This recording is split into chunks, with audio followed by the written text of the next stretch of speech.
segment with Grayson Grundhoefer of SicEm365.com. Brought to you by Pioneer Steel and Pipe, where customer service is their main focus, and best in metal, steel, and pipe for large or small projects, with 2 locations in Waco and Bryan. Family owned and operated since 1943. Grayson Grundhoefer, SicEm365.com. He's our football analyst. He does a lot, puts up enormous amount of content within the premium section on the site, and also, of course, recruiting analyst joins us on Fridays at 3:45. Grayson, I saw the note about some 2024 prospects and visits or whatever. What maybe names of note that might be there tomorrow to watch Baylor at home against Texas State? Yeah, it's another one of those weekends where it's kind of not a huge weekend recruiting-wise. I think this is more about Baylor getting to see some of the recruits who, maybe they're debating on whether to offer or not, especially in the 2024 class. We've talked about this a little bit, but October 1st, that game against Oklahoma State, that's going to be more of the weekend where you start seeing a ton of prospects kind of flow in for that game, as I think that's one they have circled. But this weekend specifically, a couple guys that I had listed on there, Tucker Parks, he's a quarterback out of Klein Collins. He's a 2024 quarterback that Baylor's looking at, haven't offered yet. So going to get to meet him a little bit more in person and make a decision on, if they're going to offer him or not. Timber Creek wide receiver, Dozie Ezukanma. That name should sound familiar because his brother played at Texas Tech.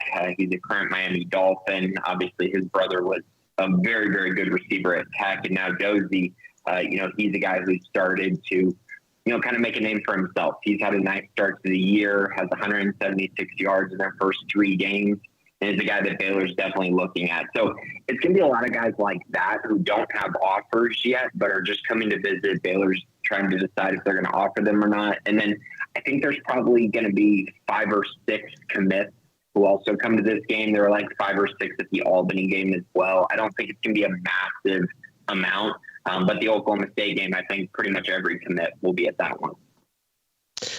Grayson, last week, BYU was a sledgehammer of a game for Baylor. It was tough, double overtime loss and all that. What do you think we'll see from them this week against Texas State to try to improve on what they could absolutely not do against BYU last week?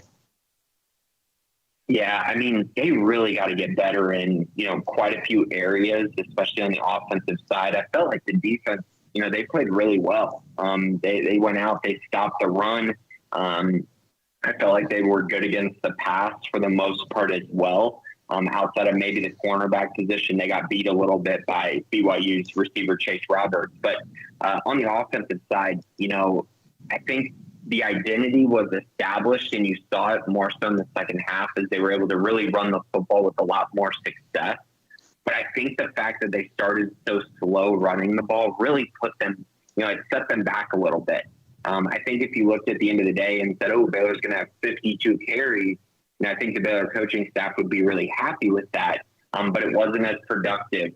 They weren't as productive with those carries, averaging under 3 yards per carry. And then honestly, at the end of the game, when you get first and goal at the 5-yard line, this is a team that prides themselves on being physical. And they got out physical by BYU and in that last drive when they had an opportunity to go win that game. So I think it's going to all start up front. And then also I think you're going to try to see, the staff try to get more confident with Blake Shapen in the passing game, as they really need that. These young wide receivers, this offensive line, Blake Shapen, all of these guys, they need more confidence as they get ready to go into that game against Iowa State. And hopefully this is the game where they can open up the offense a little bit, kind of like they did against Albany, and hopefully just kind of build a little bit more confidence after, what was a pretty rough performance throwing the ball against BYU. Grayson, throughout the offseason, you had very high expectations for this team, double-digit wins from what I remember. And I was, more of an 8-4 type of guy. And then towards the end, started buying into okay, yeah, I can definitely see this. Has your opinion on kind of their overall run changed at all based on what you saw last week or just overall through 2 games? Yeah, so, coming into the year, I had them at 10-2. And making it to the Big 12 championship, ultimately winning the Big 12 championship. And I don't think that was really much of a hot take. And I think after this first game, the expectations don't change, I don't think, for this team. Their goals are right in front of them. They can still absolutely win the Big 12 championship. They can still accomplish that goal. It's going to be a lot harder to make it to the college football playoff and put themselves in a position to actually win a national championship. I'm not going to say that's completely off the table, but I definitely think that's going to be much more difficult. The idea of having to win 11 straight games, that's going to be tough, and something that no Big 12 team, going undefeated in Big 12, no Big 12 team has done since 2016 with Oklahoma, and they're the only team to do it since the Big 12 switched to the 9-game schedule. So it's going to be really hard for Baylor to go undefeated. I still think 10-2 is definitely on the table, but I would definitely say that I think after watching this game and kind of where they're at, losing this game so early in the year, I think 9-3 probably seems the most likely. But I don't, I think if you look at their schedule, they can win any game on their schedule. They absolutely can. If you look at where they play these teams, I know you look at Oklahoma, and that might seem like a game that there's no way they win, but I really do think they can win any game on their schedule, and I think that puts them still in a pretty good spot to potentially win the Big 12 championship or at least get back there. What has, in your opinion, been lacking from the offensive line? Yeah, I think that the matchup in particular against BYU, I'm not going to take a lot from the Albany game. I felt like they ran the ball just fine. I know there were a couple situations you could point to and say, they got blown up in the backfield on 4th and 1. I understand that, but that was also the first game of the year. I think the problem was they went from playing Albany, who just does not have a very physical offensive line, to having to immediately go on the road to face BYU and Provo. And I think you just saw communication errors by everyone on the offensive side. I think there was a lot of communication problems. I also think that, when you're in that environment, it's easy to forget what you're doing or miss a read or miss an assignment. And I think that whole kind of idea of just focusing on one play at a time maybe was lost because they had to go on the road so quickly to an environment that they're not used to. And so I think that impacted them more than anything. I really do think they're going to bounce back. And guys, this offensive line is still great. It's still the best offensive line in the Big 12.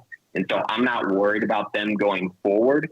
But what I will say is the next time they go on the road, they're going to have to play a lot better because they were okay against BYU.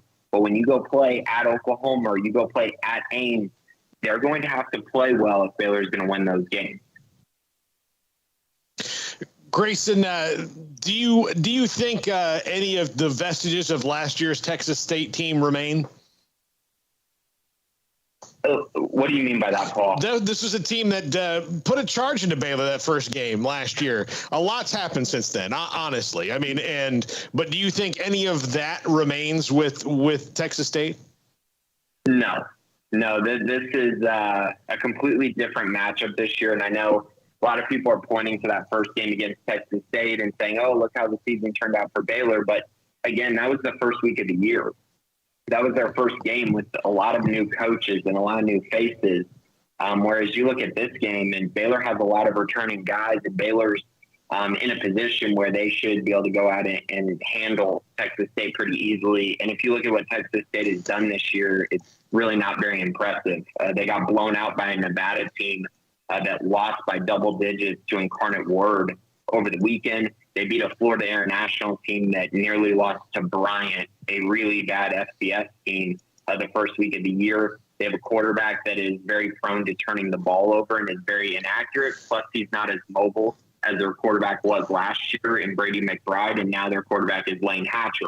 So he's more of a statue in the pocket, and that does not bode well against this Baylor defensive line, which we've seen, they've taken their lumps. They took their lumps against BYU, and they were definitely tired by the end of that game and weren't getting as much pressure.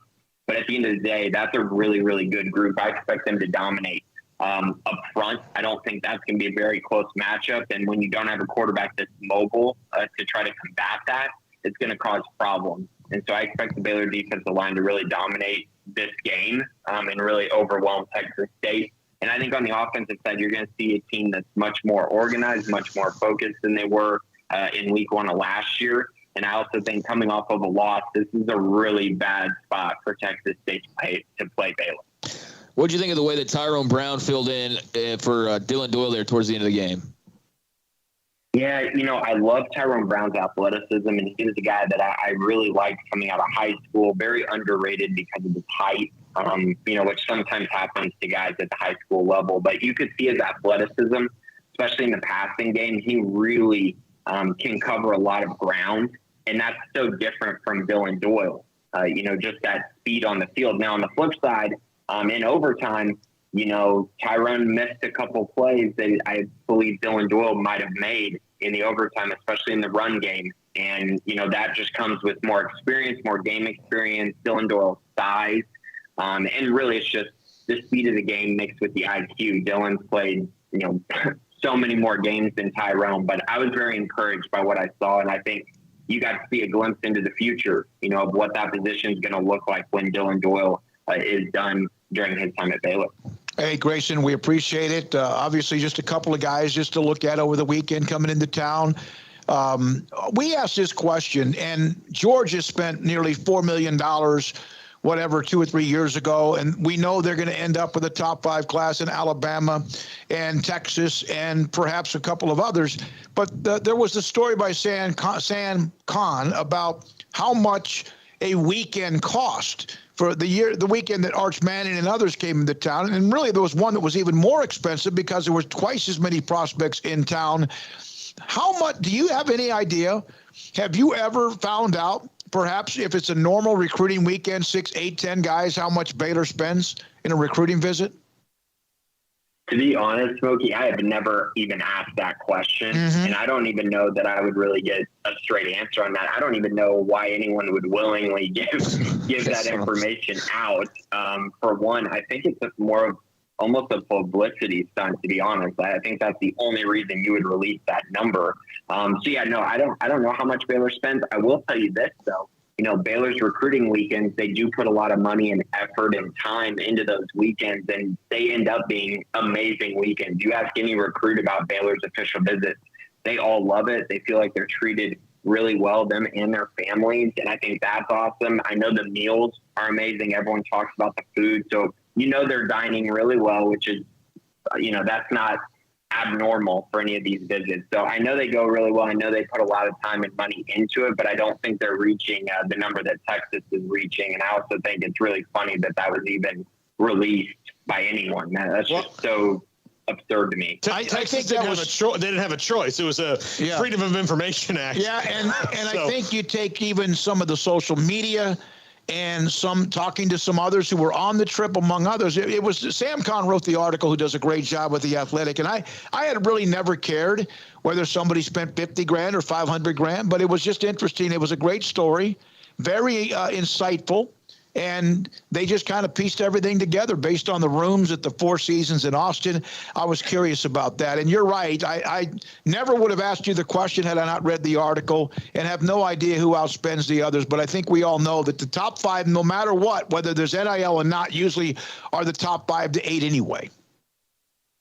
Absolutely. I mean, that's for sure. And yeah, you're right. I mean, if you went and did the math on everything, you might be able to figure it all out. But that was a crazy story today, but a really good one. You're exactly right. Very insightful into kind of how these official visits are formed and just how willing, these coaching staffs are to just spend to make sure they're able to land recruits. And I mean, it makes sense. That's how you're able to build up a really successful program. And you got to do what you got to do these days. It's very competitive on the recruiting end of things.